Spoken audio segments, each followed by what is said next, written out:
खबर छत्तीसगढ़ के रायपुर से आ रही है, जहां अपनी 8 दिन के जापान और दक्षिण कोरिया के विदेश दौरे के बाद आज मुख्यमंत्री विष्णुदेव साय वापस रायपुर लौटे हैं। साय के वापस लौटने पर आज एयरपोर्ट पर उनका भव्य स्वागत किया गया। छत्तीसगढ़ के पारंपरिक कर्मा और पंथी नृत्यों से पूरा एयरपोर्ट परिसर लगभग 1 घंटे तक सराबोर रहा।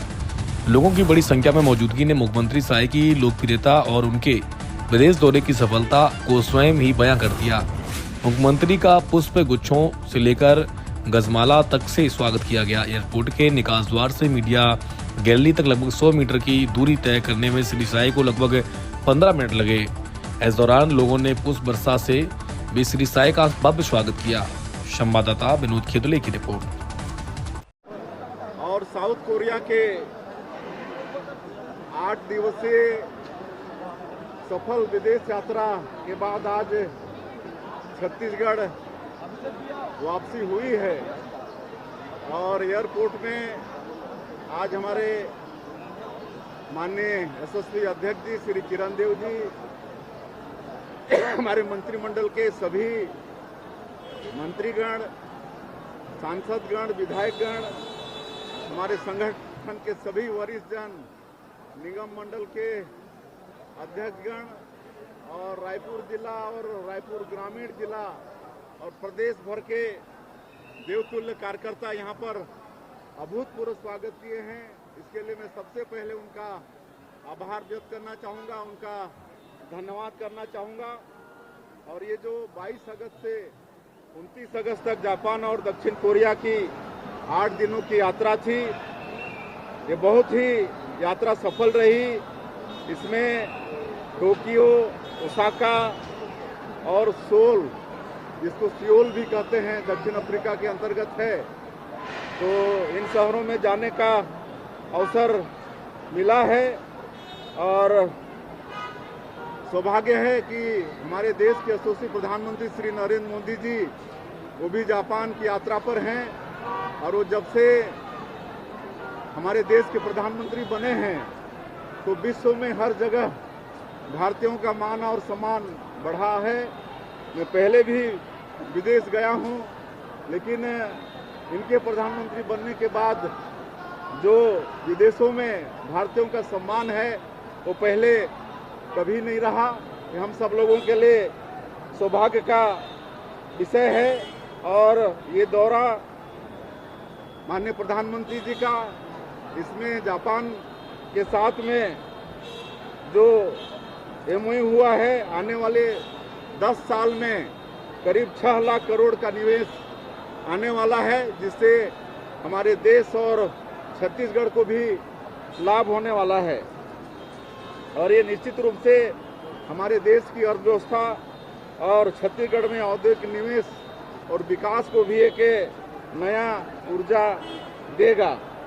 और हमारा ये जो जापान और साउथ कोरिया का जो यात्रा है, ये सीधे सीधे छत्तीसगढ़ को जोड़ने का इसमें काम हुआ है। इसमें ओसाका में वर्ल्ड एक्सपो 2025 का आयोजन हुआ है, जिसमें छत्तीसगढ़ का पेविलियन भी, जिसका शुभारंभ हमारे हाथों से हुआ, 22 तारीख से लेकर आज 30 तारीख है, आज तक चलने वाला है। और इसमें बहुत अच्छा पवेलियन की तारीफ वहाँ पर हो रही है, क्योंकि पवेलियन के माध्यम से हम लोगों के प्रदेश की जो नई उद्योग नीति है उसको दुनिया के सामने में रखने का प्रयास किए हैं। और सिरपुर, जहाँ पर भगवान बुद्ध की प्रतिमा है और बुद्धिज्म से जो रिश्ता है हमारे प्रदेश का, उसको भी वहाँ बताने का प्रयास पवेलियन के द्वारा हुआ है। और हमारे छत्तीसगढ़ का जो डोकरा आर्ट है, यहाँ का कोसा है, यहाँ का हस्तशिल्प है, उसको भी पवेलियन में प्रदर्शित करने का प्रयास हुआ है। और सबसे बड़ी बात है कि छत्तीसगढ़ पहला राज्य है जो इन सारी जानकारियों को जापानी भाषा में प्रस्तुत किया है। इससे वहाँ के लोगों को छत्तीसगढ़ को समझने में बहुत आसानी हुआ है और इसकी सराहना सबने की है। और करीब 30,000 लोग हमारे छत्तीसगढ़ के पेविलियन में रोज आते थे। ये हम लोगों के लिए, छत्तीसगढ़ के लिए बड़ा सौभाग्य का विषय है। और उसी तरह से जापान की संस्कृति को भी बहुत करीब से देखने का हम लोग को अवसर मिला है और ये सीख मिली है कि कैसे हम लोग अपनी संस्कृति को भी उद्योग और पर्यटन से जोड़ के प्रदेश को आगे बढ़ा सकते हैं। और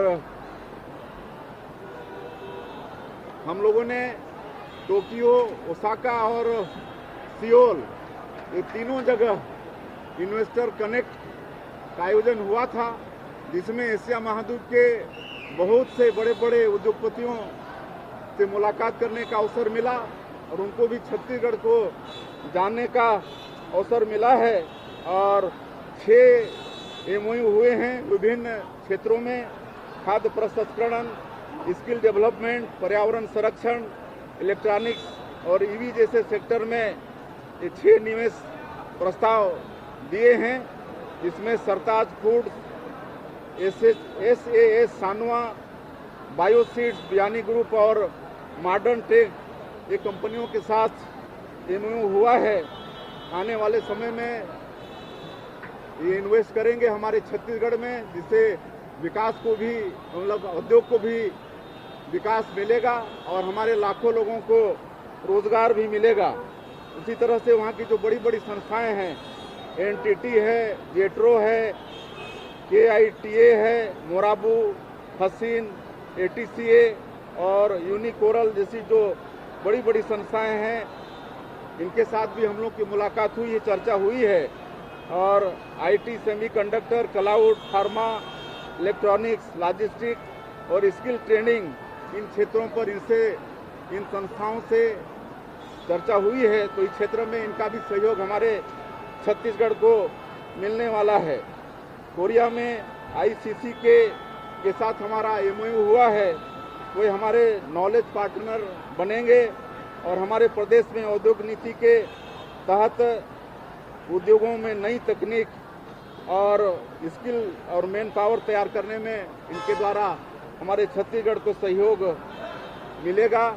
इस तरह से ये दोनों देश की विदेश यात्रा बहुत ही सफल रहा है। मुझे पूरा विश्वास है कि इस दोनों देश की यात्रा से छत्तीसगढ़ को लोग अच्छे से जानेंगे और एशिया महाद्वीप के बड़े उद्योगपतियों से भी मुलाकात हुई है। सबका बहुत इंटरेस्टेड हैं हमारी नई उद्योग नीति और हमारे छत्तीसगढ़ के विषय में जो जानकारी उनको दिए, उससे बहुत इंटरेस्टेड हैं और आने वाले समय में ये भारी निवेश आएगा, ऐसा मुझे पूरा विश्वास है। सर, ये जो निवेश हुआ, ये